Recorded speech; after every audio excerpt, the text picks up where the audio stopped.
All right, speaking of not sky's the limit, A&M gave up 48 in a loss to Miami. What is going on at Texas A&M? This doesn't make any sense. This is a head scratcher right here, okay? Now, I will talk more about Miami on Wednesday, all right? This is a little bit more about A&M, though. And the reason being is A&M has a 17-7 lead in that game, and then they get outscored 41-16. When you hear that, you're like, wait, hold on a second. I thought, Joel, you just showed me on the YouTube show the talent composite. I did, and I'm going to put it up again because this team is far too talented to have a 41-16 run put on them by Miami. They're the fourth most talented roster in college football. I've had people come up to me and say, like, yeah, I know they've recruited, but they lost a lot of transfers. No. The talent composite is what they are right now. Right now. What are the players on their team right now, currently? Okay, not the guys that left, none of that. This is a snapshot. They're the fourth most talented roster in the sport and just gave up 48 to Miami? Listen, Miami, I told people to take the points and bet Miami before the week. Glad I did. I don't know if I believe in Miami yet, but I can tell you what I don't believe in, Texas A&M. That's a terrible loss. Texas A&M is now 1-7 in their last 8 games against Power 5 teams. I didn't say ranked teams. No. Let me repeat what I just said.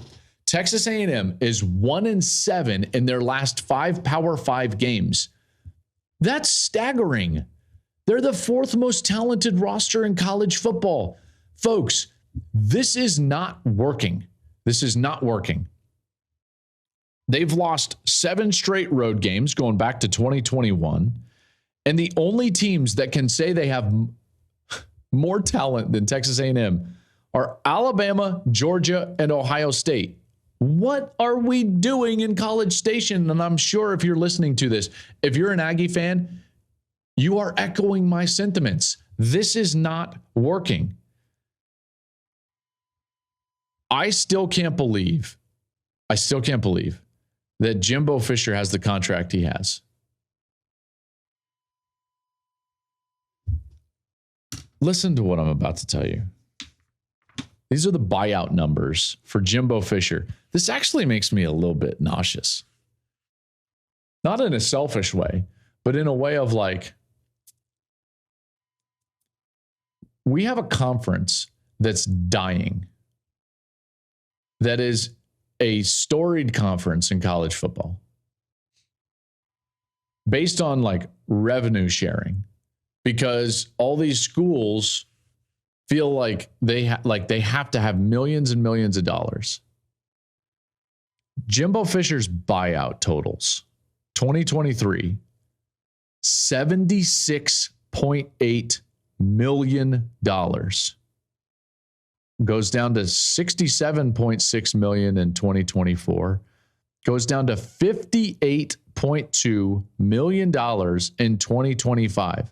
So that means that if Jimbo Fisher continues on for 3 more years, they're 1-7 in their last 8 against Power 5 opponents.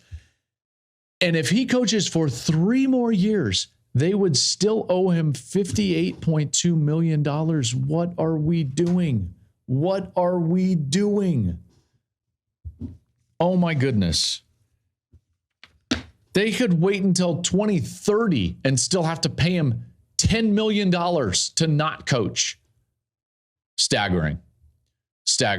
I can give you all the evaluation that you want. Here's a bottom line for you.